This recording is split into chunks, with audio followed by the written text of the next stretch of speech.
Good evening. Thank you all for finding the time. And of course, the World Affairs Councils all over the United States bring people together to discuss issues of the world. And usually, people in the audience are people who are already interested in the world. The United States being the difficult or unwilling superpower that it is, does not always have people who want to know more and more about the world. So it's always very interesting for me to meet an audience that really takes the time out, and instead of being on the golf course or at the theater or just having a good old beer in front of the television, take out time to come and listen to somebody speaking with an accent, trying to explain their country's relations with the United States of America. Pakistan and the United States have been partners and allies since the early 1950s. But no two countries that have so much in common have had so much difficulty in having a good relationship as Pakistan and the United States have. It's like a relationship in which you are engaged one day, angry with one another the next, setting the date for the wedding the third, and talking about divorce long before the wedding has actually taken place. And the roots of it actually lie in what I call a divergent view of interests between Pakistan and the United States. Pakistan was carved out of India in 1947. At that time, the United States was just getting into the Cold War. The Second World War had made the United States the world's superpower, a reluctant superpower, a superpower with very little exposure to the world in all reality. Because until then, it's very interesting. When I was teaching at Boston University, I once went to Quincy, Massachusetts, to the John Quincy Adams Museum. Now, anybody else here been there? I knew, good. So do you remember that there they have that little desk, which was John Quincy Adams' desk when he was Secretary of State? And this desk is great because it has a little sort of pigeonholes for putting the mail. So one box says Russia, the other one says England, the third one says France, and the fourth one says the rest. So the United States, until the Second World War, didn't have that much time for the rest. And after the Second World War, it has been totally consumed by the rest. And Pakistan was one of those from amongst the rest that was a new country altogether. What is today Pakistan was until 1947 just a part of British India.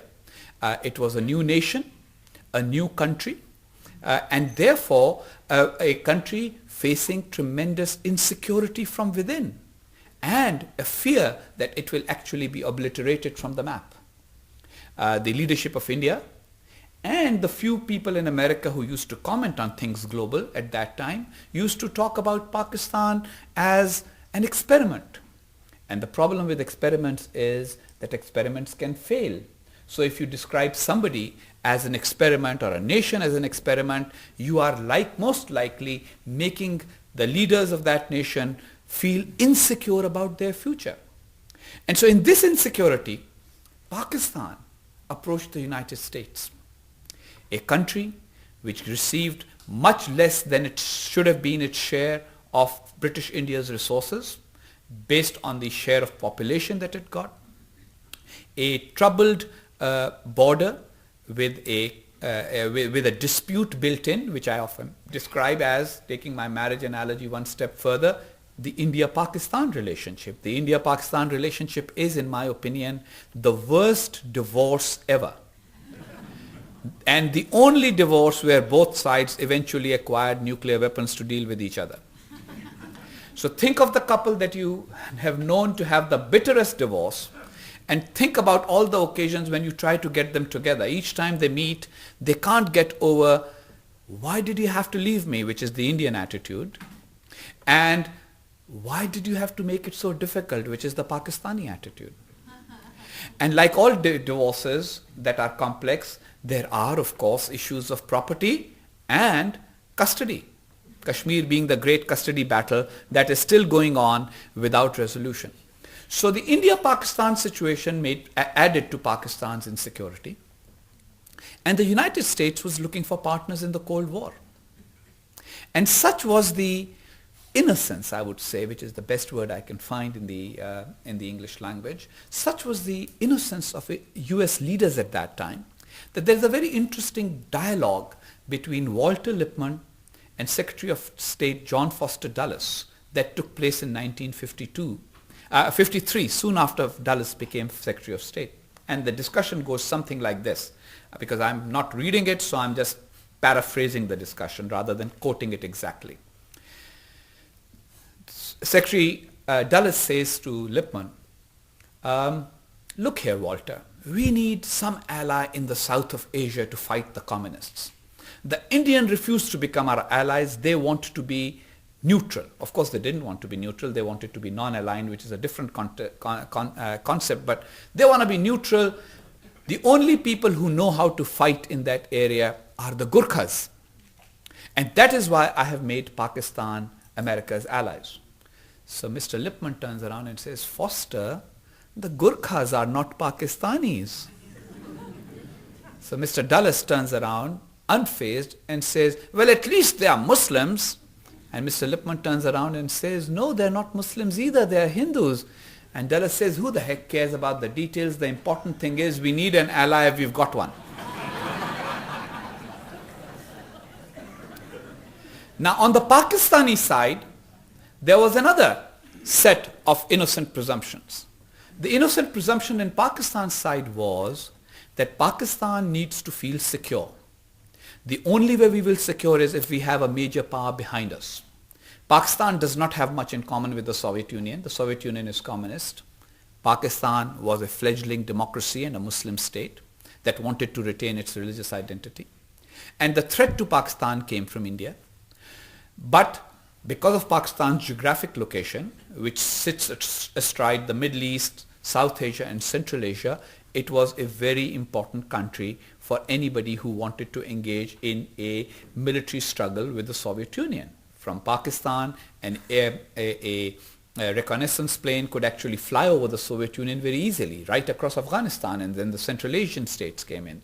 If there was to be a platform for attacking the Soviet Union in a conventional war or even nuclear war, the United States would need bases, and the bases could only come in what was known as the northern tier of American security, or the southern tier from the Soviet Union's point of view, Turkey, Iran, Pakistan. So they could be like an arc around the Soviet Union. So Pakistan thought, or leaders of Pakistan thought, that if we become America's allies, and America arms us well, and America provides us with economic resources, we can manage to compete with the Indians militarily. Here's where the problem lay. The problem lay in the fact that what Pakistan's expectations were not the expectations of the Americans. The Americans wanted bases aimed at the communists in Central Asia. The US, the Pakistanis wanted military equipment and armaments to be able to defend against potential Indian aggression or Indian threat, perceived Indian threat. Anyway, this dance has continued for years. Pakistan and the US have been allies during the Cold War, then in the war against the Soviets. Charlie Wilson's war was mentioned, that whole war. And now again, Pakistan and the United States are allies in the global effort to eliminate terrorism. But on none of these occasions did any strategic planner in Washington, D.C. sit down and say,